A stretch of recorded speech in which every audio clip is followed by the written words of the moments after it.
नीला, विशाल, गहरा समंदर। उसकी गोद में न जाने कितने राज छुपे हैं।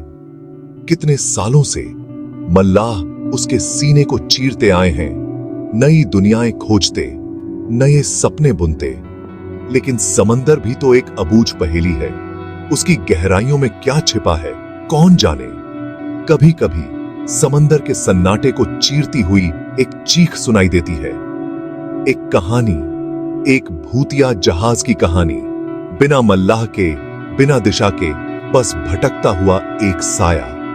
ये जहाज, क्या ये वाकई भूतिया होते हैं या ये बस कुछ अनकही कहानियों के निशान हैं? चलिए समंदर की गहराइयों में उतरते हैं और खोजते हैं इन भूतिया जहाजों का सच। क्या आप तैयार हैं इस सफर के लिए? एक ऐसा सफर जहां डर होगा, रोमांच होगा और होंगे कई अनसुलझे सवाल। साल था 1872। अटलांटिक महासागर में एक जहाज दिखा, मैरी सेलेस्टे। उसका मस्तूल टूटा हुआ था, लेकिन बाकी जहाज सही सलामत था। अजीब बात यह थी कि जहाज पर एक भी इंसान नहीं था।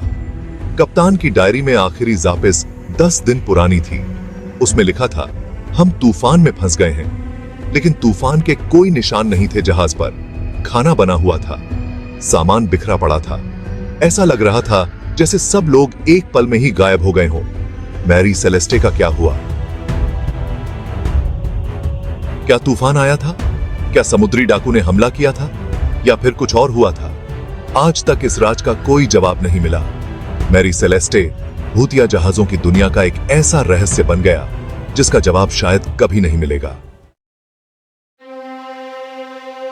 क्या आपने कभी उड़ते हुए जहाज के बारे में सुना है?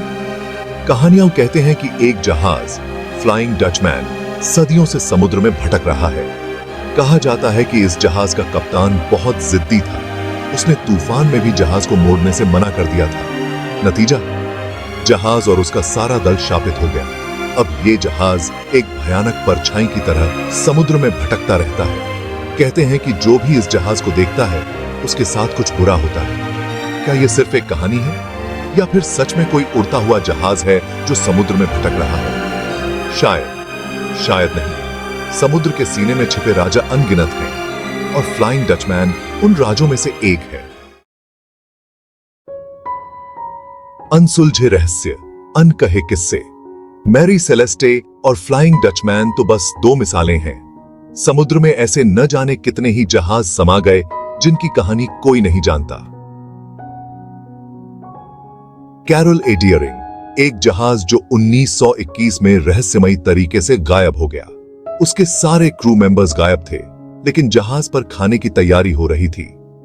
ऑक्टेवियस, एक जहाज जो 1775 में बर्फ में जमा हुआ मिला। उसके कप्तान ने अपनी डायरी में लिखा था कि धीरे धीरे उसके सारे साथी ठंड से मरते गए। ये कहानियां रूह कंपा देती हैं। क्या हुआ होगा इन जहाजों का? कौन थे वो लोग जो इन पर सफर कर रहे थे? इन सवालों के जवाब शायद कभी न मिले, लेकिन यही तो समंदर का जादू है। ये हमें सोचने पर मजबूर करता है। क्या सच, क्या झूठ? भूतिया जहाजों की कहानियां सालों से सुनाई जाती रही हैं, लेकिन क्या ये सिर्फ कहानियां हैं? क्या इनके पीछे कोई सच्चाई है? कुछ लोग मानते हैं कि ये जहाज वाकई भूतिया होते हैं। वो कहते हैं कि जिन लोगों की मौत समुद्र में होती है, उनकी आत्माएं इन जहाजों में रहती हैं। दूसरे लोग कहते हैं कि ये बस अंधविश्वास है। वो कहते हैं कि इन जहाजों के पीछे कोई ना कोई वजह जरूर होगी। तो सच क्या है, ये तो कोई नहीं जानता। लेकिन एक बात तो तय है, समुद्र के रहस्य हमेशा हमें अपनी ओर खींचते रहेंगे।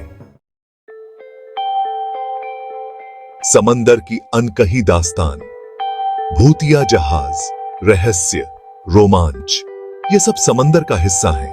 ये हमें याद दिलाते हैं कि दुनिया में बहुत कुछ ऐसा है जो हम नहीं जानते। शायद हम कभी न जान पाएं कि इन जहाजों का क्या हुआ। लेकिन यही तो खूबसूरती है ना, अनजान की ओर एक कदम बढ़ाना, खोजते रहना, सीखते रहना। तो अगली बार जब आप समंदर के किनारे हों तो एक पल रुकिए, गौर से सुनिए। हो सकता है कि आपको भी कोई अनकही कहानी सुनाई दे जाए, क्योंकि समंदर अपनी अनकही दास्तानों को समेटे हुए हमेशा से इंसान को अपनी ओर बुलाता रहा है।